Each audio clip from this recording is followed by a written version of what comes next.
Ravi sir, ये सत्र का पहला जो चरण है, मैंने कहा अभी अपने ओपनिंग रिमार्क में, आप देर से जुड़े थे, कि ये तो बहुत जो हंगामा रहा, जिस तरीके का पूरा सीन रहा, उसके बाद अब ये माने कि दूसरा जो इसका फेज होगा वो बेहद बेहद मतलब ज्यादा हंगामा खेज होना एक चीज। लेकिन इस जो पहले फेज में क्या पाया विपक्ष ने एक, और सत्ता पक्ष ने क्या कुछ खो दिया दो, ये पहले करूंगा, फिर उसके बाद अगला सवाल करता हूं। जी नमस्कार संजीव भाई। विपक्ष ने एक मजबूत नेता पाया और सत्ता पक्ष ने एक कमजोर प्रधानमंत्री। पहला जो फेज है संसद के इस बजट सत्र का, उसकी ये खोया पाया है। जिस तरीके से राहुल गांधी ने पूरा ये मतलब 2024 से जब से नेता प्रतिपक्ष बने हैं, राहुल गांधी लगातार अपने आप को एक मजबूत नेता के तौर पर या नेता प्रतिपक्ष में एक मजबूत आवाज के तौर पर स्थापित करने में कामयाब हुए। पहले दिन से हम लोग देख रहे हैं उनका पहला भाषण से लेके और ये जो आखिरी भाषण बजट पर दिया, लगातार वो सरकार को सवालों पर घेर रहे हैं। उन्होंने तो किसी के चरित्र पर सवाल नहीं उठाया, उन्होंने तो वो मुद्दे उठाए जो आम आदमी की जिंदगी से या देश से जुड़े हुए मुद्दे हैं। लेकिन सरकार भागती हुई दिखी। सरकार, क्योंकि ये सबसे आसान तरीका है ना भागने का, सरकार ने वो काम किया।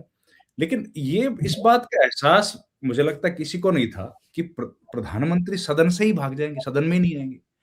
तो ये ब्लैक डे है हिंदुस्तान के डेमोक्रेटिक सेटअप में, ब्लैक डे है।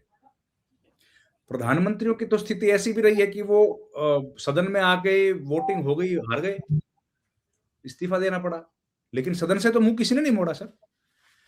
और देखिए, मोशंस बहुत सारे आते हैं सदन में, बहुत सारे डिबेट्स होते हैं, लेकिन सारे डिबेट्स ऐसे नहीं होते जिसमें हम कुछ भी बोल पाए।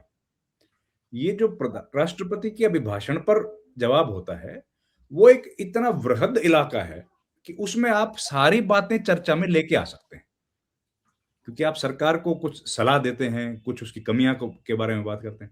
और एक यही ऐसा मौका है जिसमें प्रधानमंत्री जवाब देते हैं।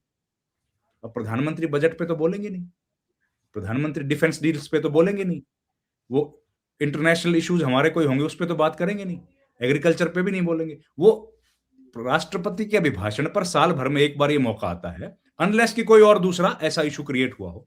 तो इस पर सारे इश्यूज नेता प्रतिपक्ष रेज करें, उनका जवाब प्रधानमंत्री दें, ये एक स्वस्थ परंपरा है। लेकिन मैं कहता हूं जवाब भी छोड़िए सर, संजीव जी, हाजिर तो हो, सब छोड़िए, हाजिर तो हो वो, और टेबल करके चले जाएं। एक ही मिनट का तो काम है भाई, मैं आया और ये मैंने टेबल कर दिया क्योंकि विपक्ष मुझे बोलने नहीं दे रहा, खत्म। पर वो परंपरा का टूटना एक काला अध्याय है। फिर हम कह रहे हैं उनको भी आने की जरूरत नहीं थी, उनका कोई सहयोगी कैबिनेट कुलीग वो रख देता। मतलब हमको ये तो पता लगे ना हमारे धन्यवाद प्रस्ताव में सरकार का रिप्लाई क्या है, वो कहां रिकॉर्ड में, वो रिकॉर्ड ही नहीं है। जब खोजने चलोगे आप 1952 से लेके आज तक के धन्यवाद प्रस्ताव पर प्रधानमंत्री के या किसी भी नेता के जवाब, तो ये कहां ढूंढेंगे हम, ये मिलेगा ही नहीं, क्योंकि है ही नहीं। तो ये अपमानित करने वाला है राष्ट्रपति को भी। खैर, एक तो ये हुआ। दूसरा, ये मोशन की बात कर रहे हैं कि हम लोग प्रिविलेज मोशन लेके आएंगे। आप कहें तो मैं दिखा देता हूं, वही मैं चाहता हूं, देखिए देश वैसे देख रहे हैं, एक बार और देखिए उसको कि ये कल शाम का है, क्योंकि हमारी जो डिबेट से जुड़ने वाले लोग होते हैं उन तक नहीं पहुंचा हो, तो देखिए कि एक तरफ क्या व्यवहार होता है, दूसरी तरफ क्या व्यवहार। महोदय, आसंदी, मैं रूल 352(5) माननीय और 353 में माननीय निशिकांत एक मोशन के लिए खड़ा हुआ। ये जो लीडर ऑफ द अपोजिशन है राहुल गांधी सर, ये अर्बन नक्सल की तरह बिहेव करता है और इसका सोरोस फाउंडेशन के साथ रिलेशन है, फोर्ड फाउंडेशन के साथ रिलेशन है। ये वियतनाम, कंबोडिया, बहरीन, थाईलैंड केवल देशद्रोहियों के साथ मिलकर जाता है और ये कभी चुनाव आयोग पर, कभी संविधान पर, कभी स्पीकर पर, जितने भी संवैधानिक संस्थाएं हैं सुप्रीम कोर्ट पर, उसके ऊपर आरोप लगाता है। मेरा आपके माध्यम से आग्रह है कि एक सब्सटेंसिव मोशन पर राहुल गांधी के ऊपर चर्चा होनी चाहिए, उसकी सदस्यता रद्द होनी चाहिए और कभी भी वो चुनाव नहीं लड़ पाए उसकी चर्चा होनी चाहिए। इस नियम के तहत मुझे इजाजत दी जाए। इसका सभी देशद्रोही, जितने देशद्रोही sir, same Pitroda Soros foundation के साथ मिलकर इस देश को टुकड़े टुकड़े करना चाहिए। चाहता है। दिनांक और टुकड़े 13 टुकड़े गैंग का ये फरवरी नेता राहुल गांधी 2024 है। को इसके ऊपर ये कल शाम का है और मैं इसलिए दिखाना चाह रहा था कि देखिए वो भाषा जो अभी अरुण जी बात कर रहे हैं, क्या अब ये भाषा कितने है। बजे का है? कल शाम का है ना सर? कल शाम का, ये अब कल देखिए, शाम का, अब देखिए ये क्या है। करिएगा आप टिप्पणी हम। मैं इस पर थोड़ा बता दूं, शाम का जो वक्त है वो तो लेजिस्लेटिव बिजनेस का होता है, जीरो मोशन करिए जी, आपका जीरो ओवर होता ही नहीं कि आप इसमें बोल सरकार का होता है। जीरो आवर का वक्त तो 12 बजे का है। 12 बजे अगर ये बोलते तो बात समझ आती। तो वो किस हिसाब से उन्होंने बोला? और सब्सटेंटिव मोशन बोलने से तो होता नहीं, कागज देना पड़ेगा ना। टेबल क्या क्या, टेबल क्या होता तो वो सदन की प्रॉपर्टी बनता, वो हमारी जानकारी में आता, बुलेटिन में छप के आ जाता, वो तो आया नहीं अभी तक। तो ये हेडलाइन मैनेजमेंट करने की कोशिश है। राहुल गांधी से लाइमलाइट किसी तरह के छीन लें। बस मैं एक बात और बोल दूं कि इतनी हिम्मत इस सरकार में नहीं है कि ये राहुल गांधी को हटाए। हटाने के लिए जो मोशन लेके आएंगे ना सर, तो मोशन लेके आएंगे तो डिबेट होगी। डिबेट से ही तो बचना है। डिबेट से ही तो बचना है। अगर डिबेट करा लेंगे तो सारी बातें फिर बोलेंगे। एप्स्टीन की फाइल की बात कर देंगे, हरदीपुरी की, नरवाने की किताब, वो सब फिर रिकॉर्ड में आएगा। और इसका क्या तरीका क्या है? अगर कुछ करेंगे तो वैसे तो कोई चांस नहीं है। प्रिविलेज बोला था, उससे मुकर गए कि प्रिविलेज नहीं लेके आएंगे। अब जिस देश के संसदीय कार्य मंत्री को यह नहीं पता कि ऑथेंटिकेट क्या करना है क्या नहीं करना है, तब उस पर हम क्या कहें? तो लेकिन अगर ये मोशन एक्सेप्ट करते हैं तो इसके लिए कमेटी बनेगी। इसके पहले के भी जो आपको पता ही है, सारी डिटेल सबके सामने है। अब कमेटी बनानी पड़ती है क्योंकि एम्बेरसमेंट से बचने के लिए। अगर किसी व्यक्ति के चरित्र पर, और इन्होंने जो सवाल उठाए हैं ना संजीव भाई, वो तो सारे आपराधिक प्रवृत्ति के सवाल हैं। अर्बन नक्सल होना, वो तो अर्बन नक्सल होना अनबिकेमिंग ऑफ पार्लियामेंटेरियन थोड़ी है। अगर सोरोस और जो फोर्ड फाउंडेशन से पैसे लेते हैं वो तो आपराधिक काम है ना, उसकी तो जांच पुलिस की, पार्लियामेंट का क्या लेना देना उससे? वो तो संसद का कोई मतलब नहीं है ना, उसका तो कानून करेगा उसकी जानकारी, संसद तो कर नहीं सकती। और अगर कमेटी बनती है संजीव भाई, बस एक लाख कमेटी बनती है तो कमेटी में चर्चा होगी, और कमेटी में चर्चा होगी तो कमेटी की रिकॉर्डिंग्स जो होती हैं वो कॉन्फिडेंशियल होती हैं। सरकार को फायदा ही कुछ नहीं, वो तो रिकॉर्ड पा ही नहीं सकती। उसके हम लोग आएगी, वो सारी फाइल जो है वो सामने आ जाएंगी। ये मैं आपको एक चीज बता दूं, वो पार्लियामेंट के अंदर रिकॉर्ड पर सीधे सीधे राहुल गांधी को देशद्रोही बोल रही, तो खुद अपने आप में प्रिविलेज है राहुल गांधी के लिए। बिल्कुल वो ला सकते हैं इनके खिलाफ प्रिविलेज मोशन। अब जब रिकॉर्ड पर आप देशद्रोही बोल रहे हैं उसको। अरे बिलाल भाई, आप इतना भाव कैसे दे सकते हो एक ऐसे आदमी को? उसके खिलाफ प्रिविलेज लेके आओगे, सदन का समय बर्बाद करोगे। बल्कि उल्टा आपके खिलाफ बन गया ना प्रिविलेज ये बोलकर। बिल्कुल लड़ता हूं मैं, न्यायपालिका भी ऐसी स्थिति। बिलाल सर, आप तो दिल्ली में ही बैठे हैं, उसमें है कि आधुनिक सुविधाओं सुसज्जित तो ठीक है, हरित मानकों से, और आप सभी हैं, हमारे जो रविंद्र जी भी हैं, अमिताभ सर भी वहीं लगे हैं, क्या हालत है वहां और क्या क्या है, वो जुमलेबाजी और सब यहीं पर सीमित है सारा का सारा। एक टिप्पणी आपकी भी है, जो पूरी नई व्यवस्था कि बदल गया, एक क्या हो गया, सेवा तीर्थ कर्तव्य भवन। बिलाल देखिए संजीव जी, नाम रख लीजिए कुछ भी, लेकिन टेक्निकल फर्क इतना है कि पहले आप जो बड़े बड़े कॉरपोरेट हुआ करते थे या कॉरपोरेट हैं, वो इलेक्टोरल बॉन्ड के माध्यम से पार्टी फंड में दिया करते थे पैसा।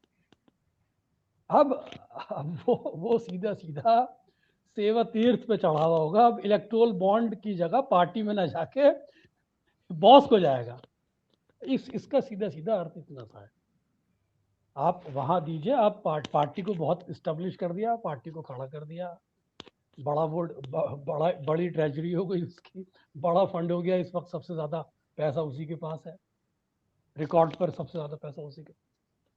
लेकिन जो इशू आपने रखा ओवरऑल, जो जिसको लेकर पूरे देश के अंदर चिंता है, ट्रेड डील को लेकर, एप्स्टीन फाइल को लेकर, एग्रीकल्चर को लेकर, भारतीय हितों को दांव पे लगाने को लेकर, भारत की संप्रभुता के साथ समझौता करने को लेकर, बुनियादी तौर पर संजीव जी, जो इस देश के अंदर एक परसेप्शन बनाया गया था, एक अवधारणा गढ़ी गई थी कि साहब विपक्ष कमजोर है। राहुल गांधी ने जितनी निडरता के साथ, जितनी निष्पक्षता के साथ, जितनी सच्चाई के साथ, जितनी बहादुरी के साथ इन सब इश्यूज को पार्लियामेंट में उठाया, पार्लियामेंट से बाहर उठाया। उसने उस अवधारणा को एक रेत के पहाड़ की तरह गिरा दिया और बता दिया कि विपक्ष कमजोर नहीं बल्कि विपक्ष ही मजबूत है इस समय, और अगर कोई कमजोर है तो सत्ता पक्ष है, प्रधानमंत्री है, भारतीय जनता पार्टी है, क्योंकि उनके पास जवाब नहीं है जो वो सवाल कर रहे हैं। तो ये बहुत बड़ी उपलब्धि है राहुल गांधी की, और इस उपलब्धि का फायदा सिर्फ कांग्रेस पार्टी को नहीं, संपूर्ण विपक्ष को मिलेगा। और जब कोई भी विपक्ष लोकतंत्र के अंदर इस अवधारणा को स्थापित कर देता है कि विपक्ष मजबूत है, तो फिर ये समझ लीजिए सत्ता पक्ष का जाना तय है। बिल्कुल बिल्कुल बिल्कुल बिल्कुल बिल्कुल। मैं रविंद्र सर, आप तो बहुत दो चार होते हैं। हम लोग भी, मैंने अभी कहीं कहा भी था कि हम लोग पहले, मेरी भी कई बार ड्यूटी लगी, दिल्ली तो गया हूँ, बड़ा सरल सहज था कि आपको पहुंच जाइए, आप साउथ ब्लॉक नॉर्थ ब्लॉक सूचनाओं के साथ पहुंचते थे और हम लोग को एंट्रीज मिल जाया करती थी। अब आज की तारीख में सेवा तीर्थ, कर्तव्य भवन, और क्या उन्होंने कहा कि नागरिक देवो भवा, कैसे दो चार होना पड़ रहा है आप लोगों को, क्या निकलेगा? आप हर जगह जो छुपाना है, आप तो अब हम देखते हैं सूचना का अधिकार हालत क्या है। बाकी आपने, अरुण जी ने कहा ही कि हर आपने कौन सा है तो क्षेत्र इसको छोड़ दिया है। ये जो ये सब इस तरीके की चीजों से कुछ कितने दिन तक आप भरमाइएगा रविंद्र जी? अब वो थोड़े दिन पहले वो बना था कर्तव्य भवन, उसमें एंट्री नहीं है पत्रकारों की। अरे आप इलेक्शन कमीशन ऑफ इंडिया हम लोग नहीं जा पाते हैं अब तो, वहां भी एंट्री नहीं है। वहां भी एंट्री नहीं है, लेकिन आप बताइए एंट्री किस जगह है आपको? आप संसद में आपको जाने नहीं दिया जाता, आप सब बिल्कुल सारा कुछ है, आपको बांध दिया गया है, कहीं से कुछ ना निकले। पहले क्या था संजीव भाई, जो नॉर्थ ब्लॉक साउथ ब्लॉक में ना, एक तो फाइनेंस मिनिस्ट्री में एंट्री नहीं थी, एक हमारे पीएमओ में नहीं थी। अब तो वो भवन ऐसे सील कर दिए कि उसका गेट ही एक है। और पहले दूसरे, मतलब फाइनेंस में नहीं जा सकते थे लेकिन डिफेंस में जा सकते थे, होम मिनिस्ट्री में जा सकते थे, एक एरिया स्पेसिफाई था, वो सब भी बंद हो गया। अब झमेला ही खत्म, अपने घर से बैठ कर जो रिपोर्ट करो, अब वो सिस्टम हो गया है। तो पहले तो वो कम कर दिया। दूसरा, ये बात सही बोली है कि वही वहां तो चढ़ावा वाला मामला रहेगा अब, लेकिन उसमें एक दिक्कत आती है जी। चढ़ावा देगा जो बंदा, वो चढ़ावा देना जो चीज है वो तो रिलीजियस है, लेकिन वो देने के बाद जो इकट्ठा होता है ना, इकट्ठा, वो सेक्युलर कैरेक्टर का होता है। तो वो लेंगे क्या ऐसा चीज?